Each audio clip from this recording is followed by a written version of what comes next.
ఇది కొంచెం కొత్తగా ఉంది.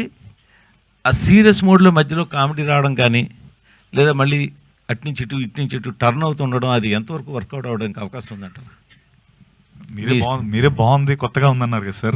అదే ఎంతవరకు వర్కౌట్ అవుతుంది అని అడుగుతున్నాను సార్. డెఫినెట్గా వర్కౌట్ అవుద్ది. ఎందుకంటే ఆ ఫన్ ఎక్కడ జనరేట్ అవుతుందంటే, మాకు ఒక కామన్ మ్యాన్, ఒక మిడిల్ క్లాస్ బ్యాంకర్ ఆడు, వాడికి 9 to 5 జాబ్ చేసుకునే వ్యక్తి, వాడికి ఆల్ ఆఫ్ అ సడన్ ఒక గ్యాంగ్స్టర్ వరల్డ్లోకి పుల్ చేయబడతాడు. ఇప్పుడు ఆ వరల్డ్లో వాడికి వచ్చిన ప్రాబ్లమ్స్ని ఒక కామన్ మ్యాన్గా ఇటు సాల్వ్ చేసేటప్పుడు పడే ఆ హర్డిల్స్ని క్రాస్ చేసేటప్పుడు వచ్చే ఫన్నే మనం జనరల్గా ఆ ఫన్నే ఎక్కువ. నాది, సత్యాది, ప్రియభావని, శంకర్, సునీల్ గారు కూడా సునీల్ గారు is other side of the world అండి. అంటున్నాండి, చెప్పొద్దా? ఓకే, సో నా పక్కన ఈయన, మీ పక్కన ఆయన అనమాట. సో సునీల్ అన్న గ్యాంగ్స్టర్ సైడ్ ఆఫ్ వరల్డ్ లో ఉంటాడండి. ఫన్నీ క్యారెక్టర్ గా ఉంది, funny, super quirky funny character. అదేమండి, ఒక సైడ్ ఆయన, ఒక సైడ్ సత్య. సో మీకు ఫన్ కి అయితే అసలు చాలా స్కోప్ ఉంది అండ్ చాలా బాగా వర్కౌట్ అయింది మాకైతే.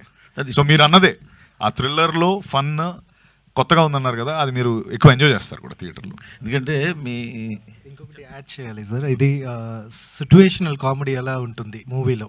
సో సిట్యువేషనల్ కామెడీ మళ్ళీ చూస్తే కూడా నవ్వు వస్తుంది. అది ఫోర్స్ఫుల్గా పెడితే అది ఒక్కసారి నవ్వు రావచ్చు.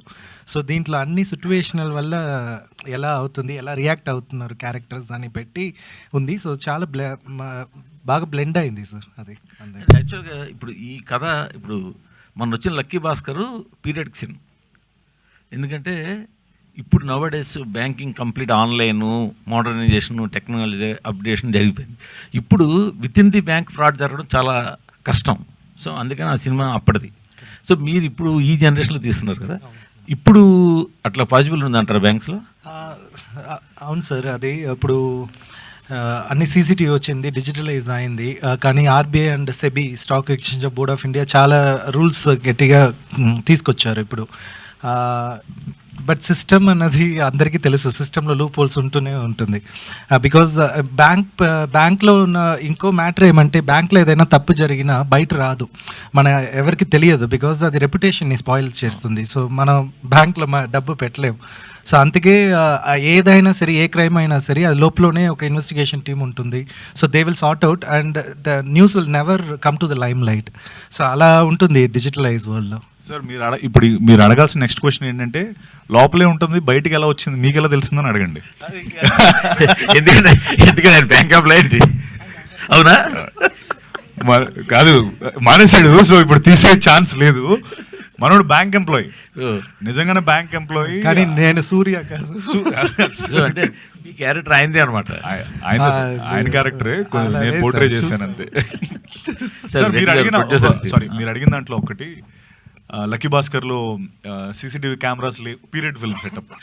సో మా అడ్వాంటేజ్ కూడా అదే సార్. అంటే ఇప్పుడున్న దాంట్లో ఇన్ని సీసీటీవీ ఫుటేజెస్ లేకపోతే వాటెవర్, ఇంతలో కూడా ఒక ఫ్రాడ్ కానీ ఒక క్రైమ్ కానీ జరగాలంటే ఇంకొంచెం ఎక్కువ ఎక్సైట్మెంట్ ఫ్యాక్టర్, లేకపోతే ఇంకొంచెం లోపల ఇన్డెప్త్ ఇన్ఫర్మేషన్ తెలిసినోడే చేయగలుగుతాడు. సో మీరు అడిగిన దానికి అంటే ఇప్పుడు ఆయనకి బ్యాంకింగ్ తెలిసినట్టుగానే నాకు ఇంత దాని మీద ఇంట్రెస్ట్. సపోజ్ మీరు బ్యాంక్లో పనిచేస్తూ నా అకౌంట్లో లాగిన్ అయితే బ్యాంక్లో ఎంట్రీ ఉంటుంది, ఫలానా సత్యదేవ్ విఎస్మూర్తి అకౌంట్లో లాగిన్ అయ్యాడు ఫలానా టైంలో అని. నెక్స్ట్ ఆయన లాగిన్ అయితే టైం ఉంటుంది. సో ఇప్పుడు అంత పకడ్బందీ సిస్టమ్ ఉంది.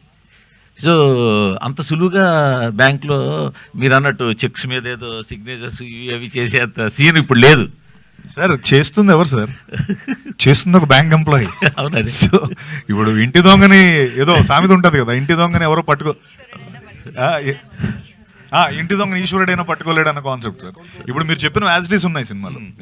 రెడ్డి గారికి సార్, ఇప్పుడు ఇవాళ మంచి సినిమా తీయడం వేరు, మంచి ప్రమోషన్ చేయడం వేరు, మంచి రిలీజ్ ఇవ్వడం వేరు.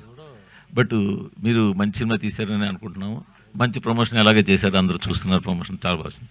బట్ రిలీజు కరెక్టేనంటారా? ఎందుకంటే 1 week ముందు పుష్ప అనే సినిమా ఉంది. సో సాధారణంగా అలాంటి పెద్ద సినిమా వస్తున్నప్పుడు సినిమాలో ఎవరైనా కూడా రూపాయి దాచుకుని ఆ సినిమా, ఎందుకంటే పుష్ప సినిమాకి ఇప్పుడు రేపు పొద్దున 300 నుంచి 500, 600 టికెట్ డబ్బులు పెట్టాల్సి వస్తుంది. సో దానికోసం 1 week ముందే వాళ్ళు ఇంకొచ్చిన సినిమాకి దీన్ని పక్కన పెడదాం, ముందు దానికి డబ్బులు కావాలి కదా అని కామన్ ఆడియన్స్ దృష్టిలో పెట్టి నేను అడుగుతున్నా. సో ఇలా టైంలో మీరేమనుకుంటారు 1 వీక్ చాలు మనకి రన్ సరిపోతుంది, పుష్ప 1 వీక్ దాకా అక్కర్లేదు మనకి 1 వీక్ మీరు అనుకుంటారు.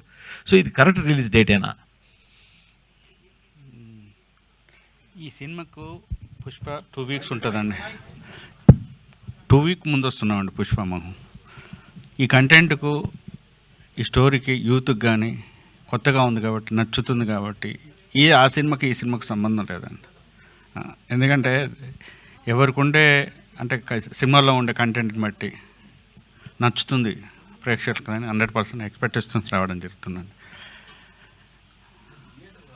థియేటర్కి వస్తారండి, 100% ఎక్స్పెక్ట్ చేస్తున్నాను వస్తారండి.